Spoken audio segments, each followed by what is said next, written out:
is only light with darkness. There is only sound with silence. Yes? Otherwise, it's not recognizable. That's what the game is that consciousness is playing here, if you want to call it that.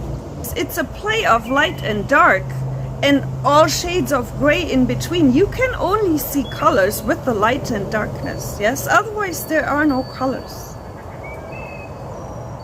And this game has a variety of different layers. So,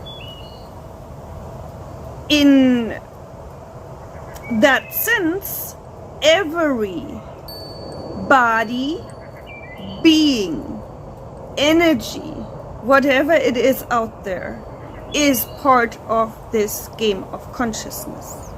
Yes?